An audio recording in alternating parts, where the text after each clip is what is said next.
News 18 Bangla আমি সব্যসাচী আপনাদের সঙ্গে আর বারবার কাবুলের ছবি দেখাচ্ছি আপনাদের, যেখানে দেশ ছাড়ার হিড়িক, প্লেনের ইঞ্জিনে চাকায় মানুষ। এই ছবি গতকাল আমরা দেখিয়েছিলাম, যেখানে প্লেন আসছে, সামরিক প্লেন, সামরিক বিমান, এবং তার পেছনে পেছনে ছুটছেন অসংখ্য মানুষ। যদি ওঠা যায়, কেউ কেউ আবার ইঞ্জিনে উঠেও পড়েছে।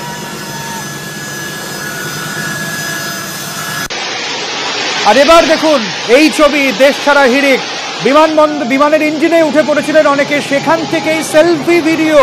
তখনও তারা হয়তো জানতেন না যে ঠিক কি পরিস্থিতি হতে চলেছে তাদের সাথে। একখালি মাঝেও যেন একখালি আনন্দের খোঁজ, তারা হয়তো ভেবেছিলেন ফিরতে পারবেন, কিন্তু না, আর ফেরা হয়নি অন্তত যারা এই ইঞ্জিনে উঠে বসেছিলেন।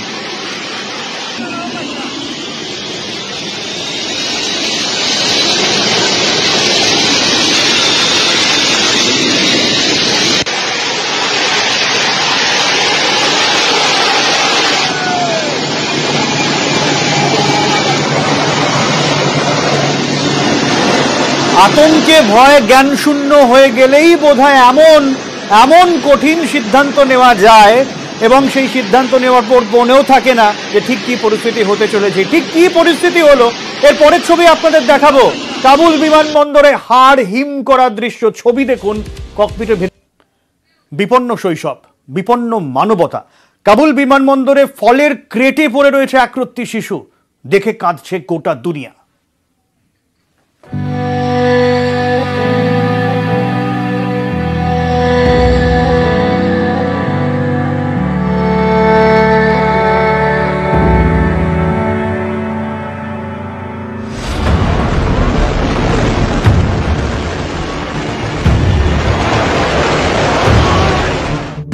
তালিবানের দখলে দেশ, প্রাণ ভয়ে দেশ ছাড়তে বিমানের ইঞ্জিনে উঠে পড়ছেন মানুষ। রবিবারের পর থেকে কাবুল বিমানবন্দরে শিউরে ওঠার মতো ছবি দেখেছে দুনিয়া। এবার সামনে বিপন্নতার আরো এক তসবির।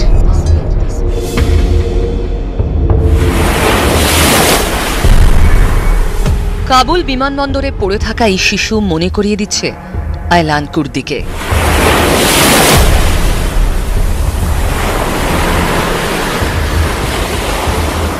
সিরিয়ার আয়লান কুর্দি ইউরোপে আশ্রয়ের খোঁজে দেশ ছাড়ে পরিবার। 2015 সালের 2রা ডিসেম্বর ডিঙিতে করে ভূমধ্যসাগর পার করার সময় দুর্ঘটনা। তুরস্কের বদরাম সমুদ্র সৈকতে ভেসে আসে ছোট্ট আয়লানের দেহ। 3 বছরের আয়লানের ছবি নাড়িয়ে দিয়েছিল গোটা দুনিয়াকে।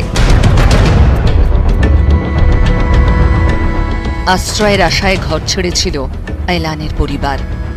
যেমন তালিবানের ভয় এখন কাবুল ছাড়ছেন মানুষ, হারাচ্ছে শৈশব।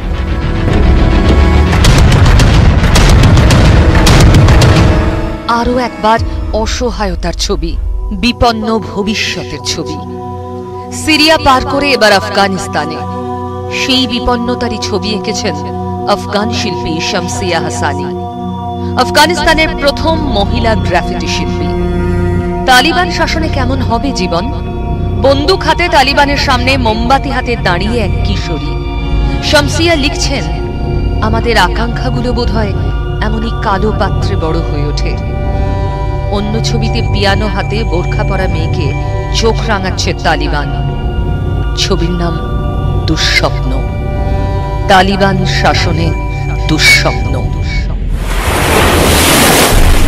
নিউজ 18 বাংলা।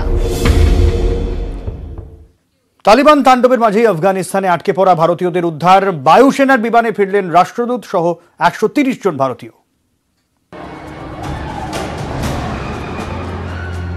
তালিবানের দখলে আফগানিস্তান, বাড়ছে বিপদ। প্রাণের ভয় আফগানিস্তান ছাড়ছেন সে দেশের মানুষ। এরই মাঝে কাবুল থেকে 130 জন ভারতীয়কে নিয়ে মঙ্গলবার দেশে ফিরল বায়ুসেনার বিমান।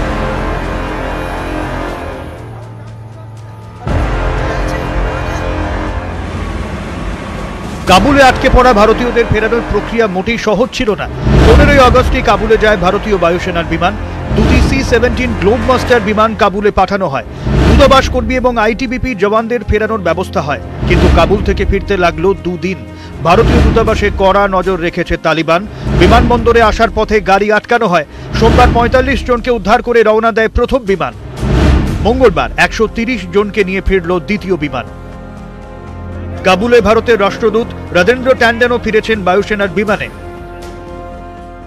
We are also continually monitoring the situation there because there are still some Indian citizens who are there. আফগানিস্তানে আটকে 320 জন শিখ ও হিন্দু সম্প্রদায়ের মানুষ। ঠিকানা গুরুদ্বার। আফগানিস্তান থেকে যারা ভারতে আসতে চান তাদের জন্য এমার্জেন্সি ভিসা চালু করেছে নয়াদিল্লি। কাবুলে ভারতের ভিসার ব্যবস্থা করে এমন সংস্থায় এর মধ্যেই হানা দিয়েছে তালিবান। কারা ভারতে ফিরতে চায় সেদিকে তারা কড়া নজর রাখছে। এদিকে বাকি আটকে পড়া ভারতীয়দের ফেরাতে নয়াদিল্লিও তৎপর। এখনো আফগানিস্তানে নিখোঁজ অনেক ভারতীয়। বিদেশ মন্ত্রক সূত্রে খবর, আফগানিস্তানে বেসরকারি ক্ষেত্রে কর্মরতদের খোঁজ পেতে সমস্যা হচ্ছে। তাদের সন্ধান পাওয়ায় বিদেশ মন্ত্রকের অগ্রাধিকার। আফগানিস্তান ইসলামী সন্ত্রাসের অন্যতম উৎসস্থল। আমেরিকা ও আফগান সেনার অস্ত্র এখন তালিবানের হাতে। এই পরিস্থিতিতে তালিবান সরকারের পদক্ষেপের ওপর নজর রাখছে ভারত। কাবুলের পরিস্থিতিতে নজর রেখেই রাষ্ট্রদূতকে ফিরিয়ে এনেছে নয়াদিল্লি।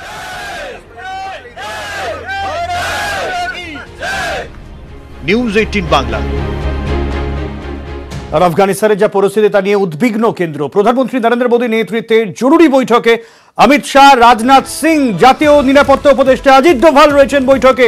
বৈঠকের আপডেট জানবো নয়াদিল্লি থেকে আমাদের প্রতিনিধি রাজীব রয়েছেন আমাদের সঙ্গে। রাজীব, দেখো, আফগানিস্তানের যে পরিস্থিতি, বিশেষত কাবুল ঘিরে যে অবস্থা তৈরি হয়েছে গোটা বিশ্বে জানিয়ে চর্চা হচ্ছে এবং আমরা দেখছি সেই ইস্যুতে ভারত সরকারও বিশেষভাবে চিন্তিত এবং উদ্বিগ্ন।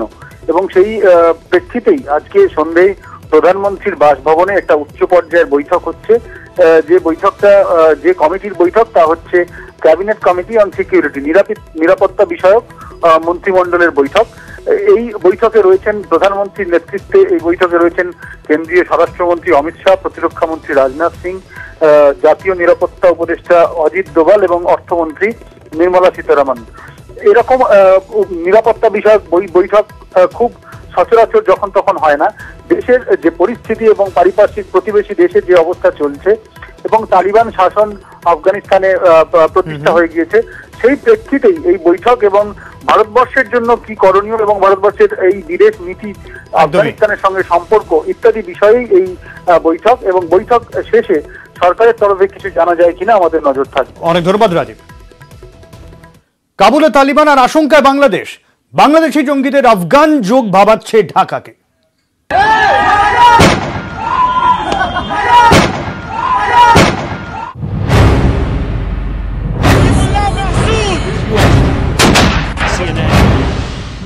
আফগানিস্তানে দাপিয়ে বেড়াচ্ছে তালিবান।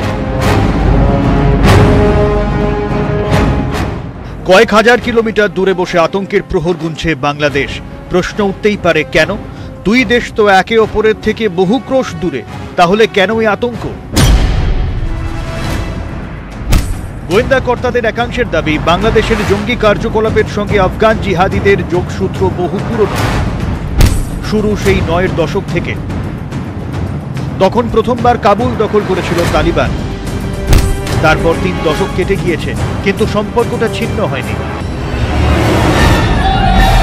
আফগানিস্তানে তালিবানি সক্রিয়তা বাড়ার সঙ্গে সঙ্গে বাংলাদেশের মাটিতেও এই তালিব ঘনিষ্ঠদের সক্রিয় হয়ে ওঠার আশঙ্কা প্রবল বলে মনে করছেন অনেকে। আশঙ্কার শেষ এখানেই নয়। ঢাকার পুলিশ কমিশনার শফিকুল ইসলাম জানিয়েছেন, তালিবানের ডাকে সাড়া দিয়ে যুদ্ধে যোগ দিতে আফগানিস্তান রওনা হয় বহু বাংলাদেশি তরুণ। তাদের মধ্যে কয়েকজন সম্ভবত ভারতে ধরা পড়েছে, বাকিরা ঘুরপথে পায়ে হেঁটে কাবুল যাচ্ছে। কয়েক বছর আগে কট্টরপন্থীদের সন্ত্রাস দেখেছে বাংলাদেশ। অসহায় নিরীহের রক্তে রেঙেছে মুক্তিযুদ্ধের মাটি।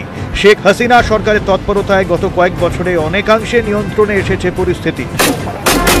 কিন্তু তালিবানের হাতে কাবুলের পতন নতুন করে আশঙ্কার জন্ম দিচ্ছে ঢাকায়। যে আশঙ্কার ছায়া পড়তে পারে পড়শি দেশ ভারতেও, বিশেষ করে বাংলাদেশ যেহেতু একেবারে পশ্চিমবঙ্গ লাগোয়া।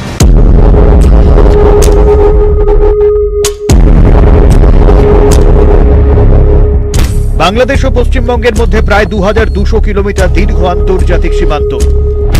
গোয়েন্দাদের অনেকের আশঙ্কা, বাংলাদেশ থেকে আফগানিস্তান যাতায়াতের জন্য ভারতকে করিডর হিসেবে ব্যবহার করতে পারে তালিবান জঙ্গিরা।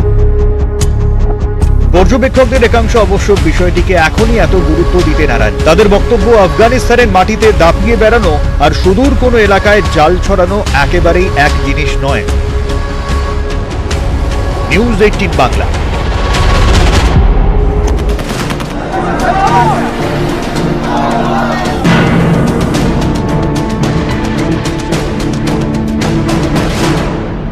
ধরে দেশের কারোর সঙ্গে যোগাযোগ নেই, ভয়ঙ্কর সব ছবি ঘুম কেটেছে। আর কি ফেরা হবে কাবুলে?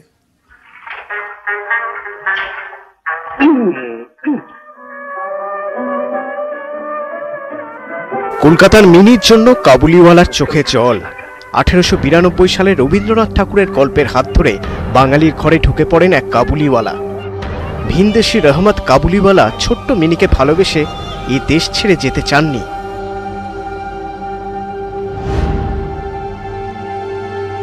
রহমতের উত্তরসূরিরা ছড়িয়ে বাংলার নানা প্রান্তে। কাবুল থেকে প্রায় 2000 কিলোমিটার দূরে কলকাতায় বসে তাদের মন ভালো নেই। इतना कष्ट को लोग मेरे अभी इंशाल्लाह हम लोग खानदार में है, इंशाल्लाह फौजी है, इंशाल्लाह अभी आ रहा अवाम को बल्कि हर इंसान को परेशान है। চোখ ফেসবুক, টিভিতে, চোখ কাবুলে। সেখানে প্রাণে বাঁচার লড়াই। পরিজনদের জন্য উদ্বেগে ঘুম উড়েছে কলকাতার কাবুলিওয়ালাদের। अभी तो 3 दिन हो गया, कुछ राब्ता नहीं किया ना, फोन कट गया, दिन सब कट गया। अभी ऐसे फेसबुक में देख रहे हालात बहुत खराब है। अमेरिका का एक तो चाल था, ये 6 महीना के लिए मतलब हम लोग प्रेसिडेंट चला गया, फिर 6 महीना का बाद में वोट हुआ का वोट हाँ वो लोग साथ में। জলপাইগুড়ির নয়াবস্তি পাড়ায় কাবুলিওয়ালাদের টিনের বাড়িতে অদ্ভুত নীরবতা। পূর্বপুরুষরা ভারত স্বাধীন হওয়ার অনেক আগেই আফগানিস্তান থেকে এখানে চলে আসেন। নাগরিকত্ব মিলেছে আধার, ভোটার কার্ড। তবু কাবুলের জন্য আজও জান কাবুল। उसके लिए दुआ कर रहा है, जो अल्लाह तो वो ठीक करेगा, फिर से एक बार अफगानिस्तान ठीक होना चाहिए। लेकिन ये जो अभी वो अशरफ गनी जो है ना, वो देश छोड़ करके भागने चला गया, ये भी तो बोल रहा है कि मैं अगर लड़ाई करना था तो मैं तो लड़ाई कर सकता था, लेकिन आदमी पब्लिक ज्यादा मरता। इस लड़ाई करना चाहिए, मरता है तो ऐसे भी मरता है। দিনভর শহরের পথে কাজু বাদাম, আখরোট, কিশমিশ ফেরি করা মন আজ কাঁদছে। মন জানে নিজের দেশে কাজ নেই, শান্তিও নেই, তবু শিকড়ের টান বড় অবাধ্য। ক্যামেরায় সঞ্জয় মণ্ডলের সঙ্গে শঙ্কু সাঁতরা ও শান্তনু কর, নিউজ 18 বাংলা।